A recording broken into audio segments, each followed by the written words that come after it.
നമുക്ക് 5ാം ക്ലാസ്സിലത്തെ CRTയിലെ കുറച്ച് പോയിൻറ്റ്സ് നോക്കാം. ആദ്യം നമ്മൾ നോക്കുന്നത് വടക്ക് നോക്കി യന്ത്രം എന്താണെന്നുള്ളത്. ദിശ അറിയുന്നതിന് ഉപയോഗിക്കുന്ന ഉപകരണമാണ് വടക്ക് നോക്കി യന്ത്രം.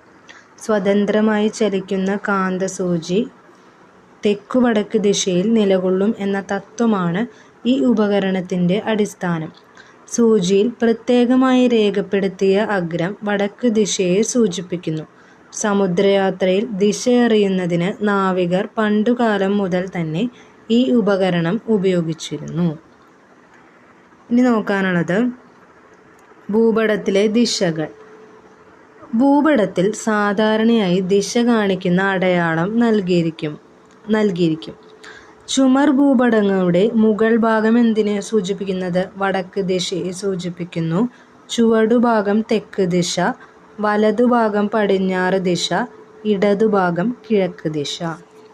ഇവിടെ ചുമരിൽ തൂക്കിയിട്ടൊരു ഭൂപടവും തന്നിട്ടുണ്ട്. അപ്പോൾ ഇതിൽ നിന്ന് തന്നെ നമുക്ക് വ്യക്തമാവും. മുകൾ ഭാഗം വടക്ക് ദിശ, ചുവടെ തെക്ക് ദിശ, വലതുഭാഗം പടിഞ്ഞാറ്, ഇടതുഭാഗം കിഴക്ക്.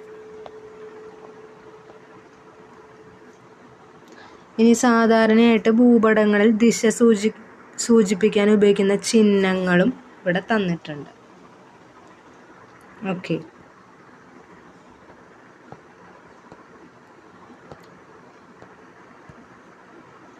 ഇനി നമുക്ക് നോക്കാനുള്ളത് ഇവിടെ ഒരു ഗ്ലോബ് തന്നിട്ടുണ്ട്. ഈ തന്നിട്ടുള്ള ഗ്ലോബിൽ ചുവപ്പ് നിറത്തിലൊരു വര രേഖപ്പെടുത്തിയിട്ടുണ്ട്. ഇതാണ് എന്ത്? ഭൂമധ്യരേഖ. അതായത് ഈ രേഖയാണ് ഗ്ലോബിനെ 2 അർദ്ധഗോളങ്ങളായിട്ട് വിഭജിക്കുന്നത്. തന്നിരിക്കുന്ന ചിത്രത്തിൽ A എന്ന് രേഖപ്പെടുത്തിയിട്ടുണ്ട്. അതാണ് എന്ത്? വടക്കേ അർദ്ധഗോളം, അതായത് ഉത്തര അർദ്ധഗോളം. B എന്ന് രേഖപ്പെടുത്തിയിരിക്കുന്നതാണ് എന്ത്? ദക്ഷിണ അർദ്ധഗോളം. ഭൂമധ്യരേഖയും അതിന് സമാന്തരമായി മുകളിലും താഴെയും വരച്ചിരിക്കുന്ന വൃത്താകൃതിയിലുള്ള മറ്റു രേഖകളും നിരീക്ഷിക്കൂ. ഇവയാണ് അക്ഷാംശ രേഖകൾ. ഭൂമധ്യരേഖ നമ്മളിവിടെ റെഡായിട്ട് വരച്ചിട്ടുണ്ട്. അതിന് സമാന്തരമായിട്ടും കുറേ വരകൾ ഈ പിക്ചറിൽ നിന്ന് നമുക്ക് മനസ്സിലാവും. അപ്പോൾ ഭൂമധ്യരേഖയും അതിന് സമാന്തരമായി മുകളിലും താഴെയുമായി വരച്ചിരിക്കുന്ന വൃത്താകൃതിയിലുള്ള മറ്റു രേഖകളും, ഇതാണ് അക്ഷാംശ രേഖകൾ.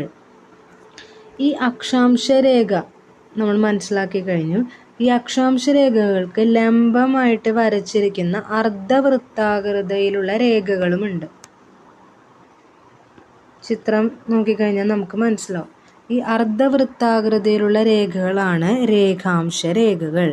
ഇപ്പോൾ ഭൂമിയിൽ ഒരു സ്ഥലത്തിൻ്റെ സ്ഥാനനിർണയം നടത്തുന്നത് ഈ സാങ്കല്പിക രേഖകളെ അടിസ്ഥാനപ്പെടുത്തിയിട്ടാണ് സ്ഥാനനിർണയം നടത്തുന്നത്.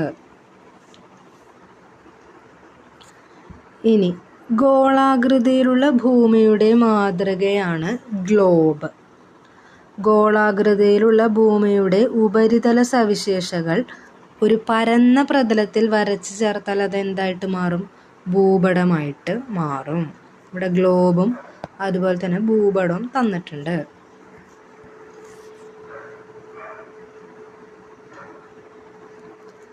ഇനി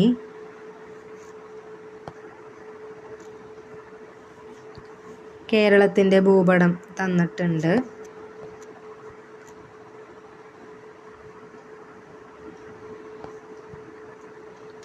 കാർട്ടോഗ്രഫി. ഭൂപടങ്ങൾ തയ്യാറാക്കുന്ന ശാസ്ത്രശാഖയാണ് കാർട്ടോഗ്രഫി അല്ലെങ്കിൽ ഭൂപടശാസ്ത്രം. ഭൂപടങ്ങൾ തയ്യാറാക്കുന്ന ആളെ വിളിക്കുന്ന പേരെന്താണ്? കാർട്ടോഗ്രാഫർ എന്നാണ് വിളിക്കുന്നത്.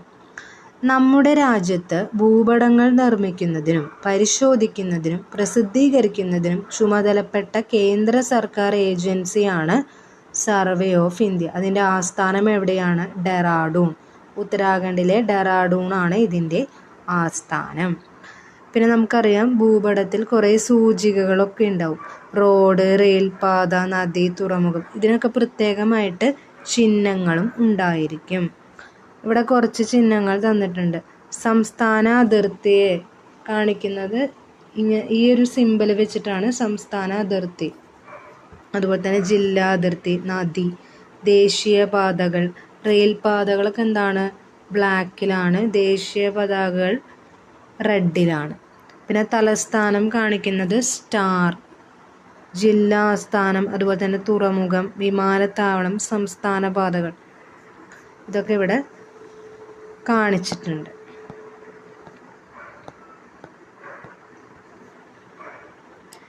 ഇനി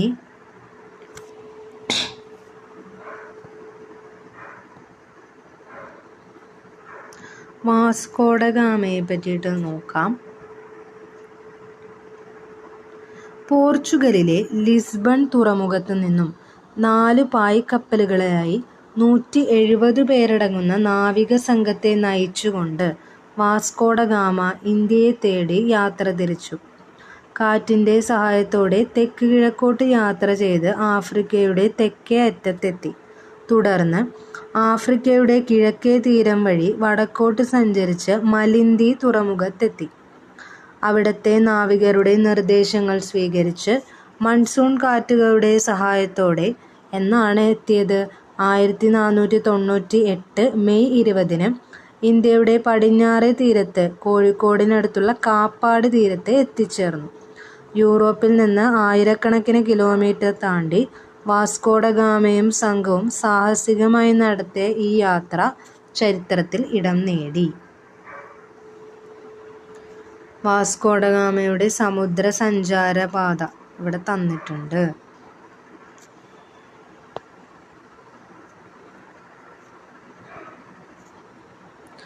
നമ്മുടെ രാജ്യം ഇന്ത്യയാണ്.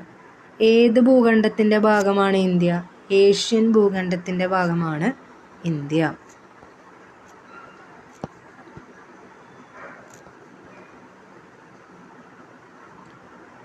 ഓക്കെ, മെയിനായിട്ടുള്ള പോയിൻറ്റ്സ് ആണ് ഈ ചാപ്റ്ററിലത്തെ പറഞ്ഞിട്ടുള്ളത്. ഇത് 5ാം ക്ലാസ്സിലത്തെ ചാപ്റ്ററാണ്. 5ാം ക്ലാസ്സിലെ ചാപ്റ്ററിൻ്റെ പേര് വരയ്ക്കാം വായിക്കാം. അതിലെ ഇമ്പോർട്ടൻറ്റ് പോയിൻറ്റ്സ് ആണ് ഇപ്പം നമ്മൾ ഡിസ്കസ് ചെയ്തിട്ടുള്ളത് കേട്ടോ. Thank you.